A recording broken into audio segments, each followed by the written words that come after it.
Hi guys, welcome you in my channel.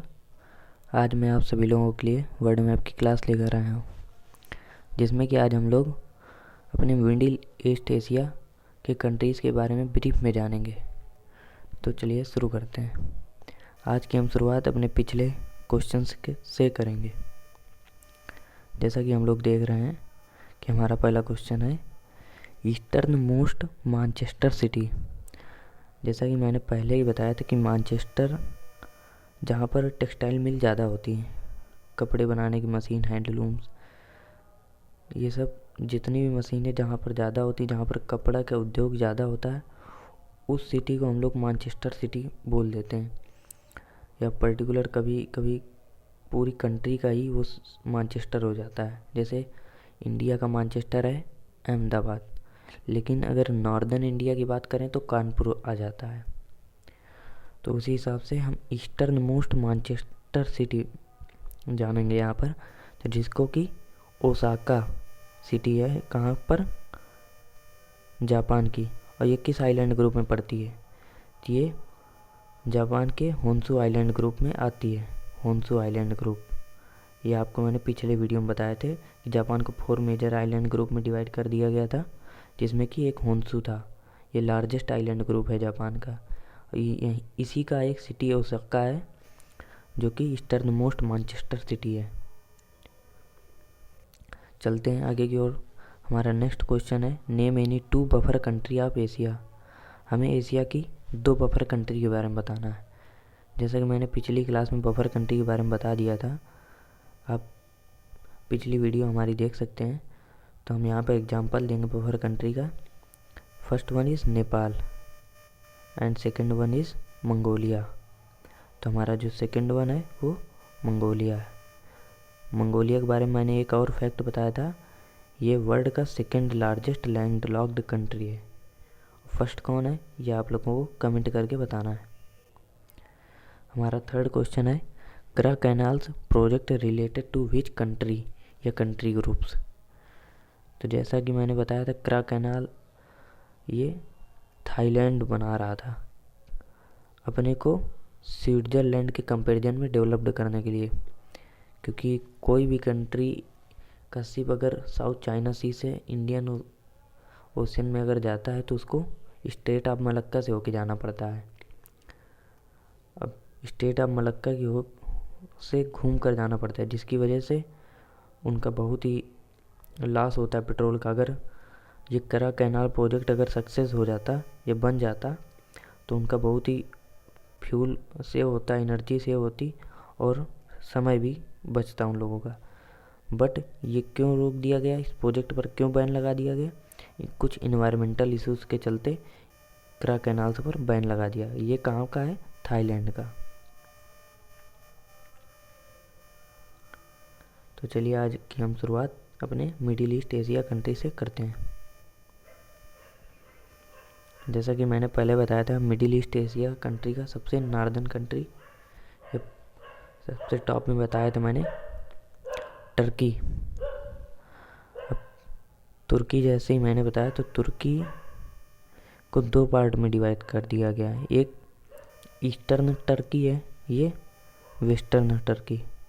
Eastern Turkey जो है Asia में आता है, एशिया में, इसी को एशिया माइनर कहते हैं।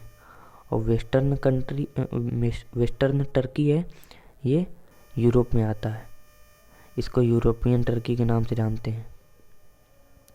अब इसके बारे में ये फैक्ट है कि एशिया माइनर है, ये पूरी टर्की का 97% कवर करता है, और ये 3% है यूरोपियन टर्की।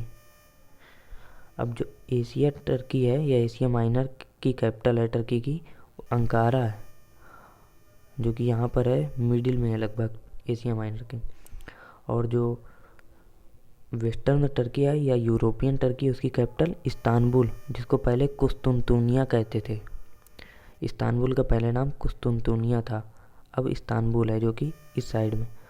अब ईस्टर्न टर्की के और भी नाम और कुछ फैक्ट हैं, उनको हम जान लेते हैं।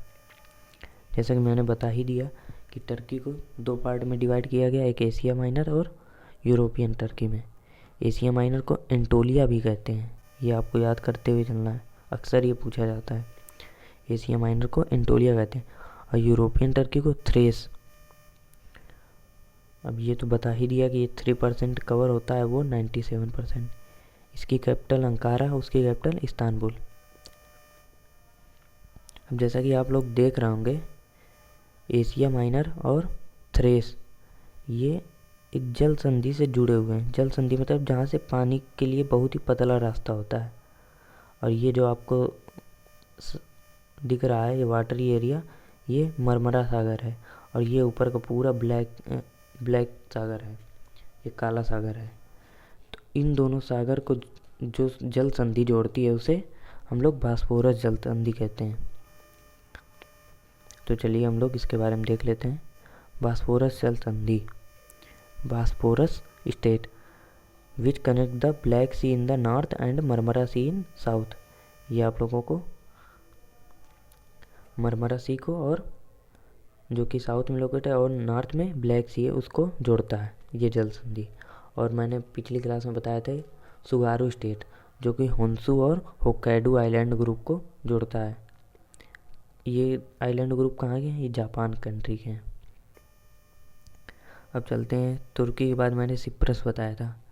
सिप्रस के बारे में ज़्यादा कुछ खास नहीं है, बस उसकी कैपिटल हमें याद कर लेनी, निकोसिया है।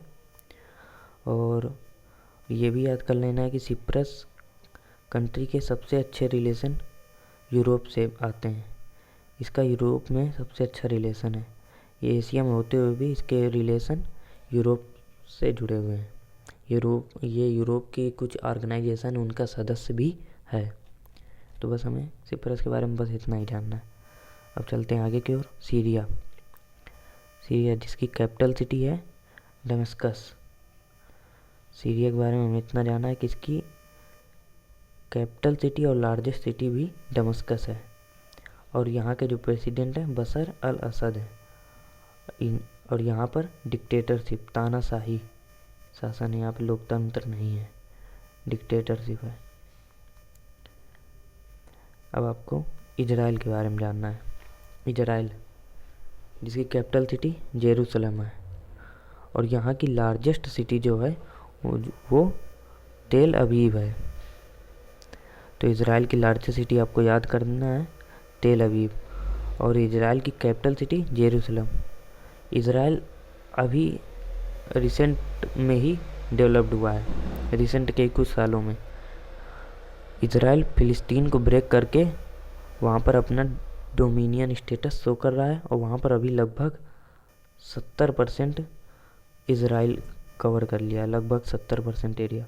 और इस 70% एरिया में इजराइल में पूरे लगभग ज्यूस रहते हैं, जिनको यहूदी कहते हैं, जिनसे हिटलर नफरत करता था। तो चलते हैं, यहाँ पर यहूदी डोमिनेट करते हैं। और यहूदियों का जो वर्शिप प्लेस है, जैसे हिंदुओं को वर्शिप प्लेस कहते हैं मंदिर को, ईसाइयों को वर्शिप प्लेस चर्च हो जाता है। और मुसलमानों के लिए जो वर्शिप प्लेस है मॉस्क या मस्जिद हो जाती है।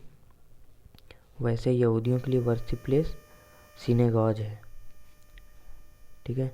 और यहाँ जेरूसलम में एक फेमस सिनेगॉज है जिसको वेलिंग वॉल के नाम से जानते हैं। वेलिंग वॉल, ये आपको याद करते हुए चलना। इजराइल की ओल्डेस्ट सिनेगॉज भी है वेलिंग वॉल। चलते हैं आगे। फ़िलिस्तीन के बारे में बस इतना याद करना है कि फ़िलिस्तीन एक साम्राज्य था जिसको यहूदियों ने अपने कब्जे में ले लिया। और अब वो अपना एक डोमिनियन स्टेटस शो कर रहे हैं और वो अपने को एक इंडिपेंडेंट कंट्री घोषित कर चुके हैं। और नेबरिंग कंट्रीज से और सभी जितने भी वर्ल्ड के कंट्रीज़ हैं उनसे अपनी सदस्यता मांग रहे हैं एक कंट्रीज़ की। लगभग बहुत सारे देशों ने हाँ कर दिया है और जो उसके नेबरिंग कंट्रीज़ हैं वही अभी अपोजिशन में है बस लगभग। और इजराइल की सबसे फेमस जो कि इंटेलिजेंस एजेंसी है वर्ल्ड में जिसका नाम चलता है वो कौन है? मोसाद। ये आपको याद करते हुए चलना है। इजराइल की फेमस इंटेलिजेंस एजेंसी जो कि वर्ल्ड लेवल में आती है मोसाद है। और आपको अगला पॉइंट ये याद करना है कि डेड सी लेक है, मृत सागर झील। जो कि किसके किसके बॉर्डर में है, इज़राइल और जॉर्डन के बॉर्डर में। इज़राइल और जॉर्डन, इज़राइल और जॉर्डन के बॉर्डर में कौन सी झील है, मृत सागर झील है, ये आपको याद करना है। अब हम आते हैं अरबियन पेनिनसुलर रीजन में। इज़राइल के बाद इजिप्ट, इजिप्ट जो कि आता है, इजिप्ट एक ऐसा कंट्री है, मैंने पिछली क्लास में बताया था। इजिप्ट मिडिल ईस्ट एशिया में तो आता है, मिडिल ईस्ट एशिया में तो आता है, लेकिन यह है अफ्रीका का कंट्री। चलते हैं अब हम अरेबियन पेनिनसुला में आते हैं। अरेबियन पेनिनसुला में मैंने बताए थे 7 कंट्री आते हैं। कौन कौन से, Saudi Arab, Yemen, Oman, UAE, Qatar, Bahrain और कुवैत, ये 7 आते हैं। तब सऊदी अरब में देखना है कि सऊदी अरब में सऊदी अरब किस लिए फेमस है, पेट्रोल और खजूर के लिए। सऊदी अरब का जो खजूर है वो आजवा वैरायटी का, जो कि बहुत ही फेमस खजूर है की वैरायटी है, आजवा वैरायटी। और सऊदी अरब में यही 2 चीज़ें ज़्यादा फेमस, इन्हीं 2 चीज़ों और टूरिस्ट की वजह से सऊदी अरब इतना फेमस है, नहीं तो और कुछ नहीं है। अब ये भी है मक्का मदीना, जो मुसलमानों के लिए बहुत ही पवित्र धार्मिक स्थल है। ये मक्का और मदीना ये यहीं पर है, सऊदी अरब के वेस्टर्न साइड में लोकेटेड है, जो कि रेड सी के किनारे ही है। मक्का जो कि सऊदी अरब से जो ट्रॉपिक ऑफ कैंसर पास हुई है, उसके सदर्न साइड में मक्का है और नॉर्दर्न साइड में मदीना है। आपको ऐसे याद करना, मदीना ना से नॉर्दर्न साइड में मदीना है, सदर्न साइड में मक्का है। तो मक्का और मदीना सऊदी अरब में ही है। और ये किस सागर के किनारे हैं, तो रेड सी के किनारे। चलते हैं सऊदी अरब के बाद यमन। यमन के बारे में ज़्यादा कुछ खास नहीं है, यमन से बस इतना ही है कि बाब अल मंदाब स्ट्रेट, जो कि गल्फ ऑफ अडन और रेड सी को जोड़ने में जोड़ती है। तो बाब अल मंदाब जो जल संधि है, ये रेड सी और गल्फ ऑफ एडन को जोड़ती है। Gulf of Aden southern side में है, कहाँ, किसके, यमन के। और इसके बाद मैंने बताई थी ओमान और यूएई। यूएई से ज़्यादा कुछ नहीं इम्पोर्टेंट है, बस इतना है कि यूएई में वर्ल्ड की टालेस्ट बिल्डिंग जो कि बुर्ज खलीफा है। और यूएई टूरिस्ट प्लेस के लिए ज़्यादा जाना जाता है और इसी वजह से वो डेवलप्ड हुआ है। यूएई किस बेसिस पर डेवलप्ड हो चुका है, ये जब हांगकांग ब्रेक हुआ था ब्रिटिश इंडियन ओशियन टेरिटरी से, और वहाँ पर रिवॉल्यूशन हुआ था जब चाइनीज़ गवर्नमेंट ने वहाँ पर अपने रूल्स और अपने राइट्स थोपने लगे थे उन पर, हांगकांग के पीपल पर। तब वहाँ पर रिवॉल्यूशन हुआ तो बहुत सारी कंपनियाँ जो कि हांगकांग से छोड़कर दुबई में बस गई, उसी वजह से दुबई डेवलप्ड हो गया। और यूएई के बाद कतर, बहरीन, इनसे ज़्यादा कुछ खास नहीं है, पेट्रोलियम के लिए ही फेमस है। कुवैत, इराक, ये तो चलता ही है। और फिर उसके बाद है ईरान, जो कि हमारे ईस्टर्न साइड में है।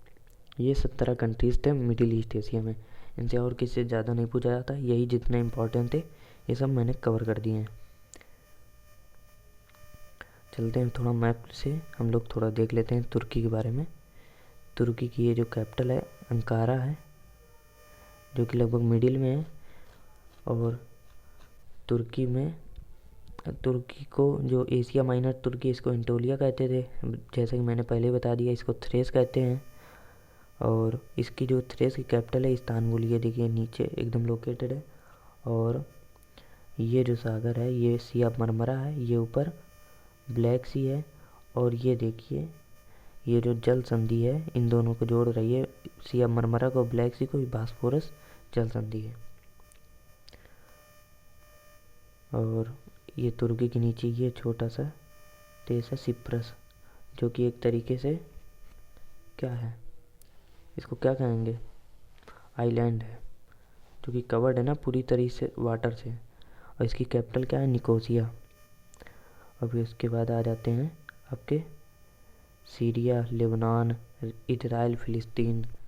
फिर उसके बाद Saudi Arab, Yemen, Oman, UAE, Qatar, Bahrain, Kuwait, Iraq और ईरान, ये 17 कंट्री आपके मिडिल ईस्ट एशिया में। तो आज ये completely middle east Asia country cover हो गया है। तो चलिए आज के लिए बस इतना ही। Thank you, have a nice day.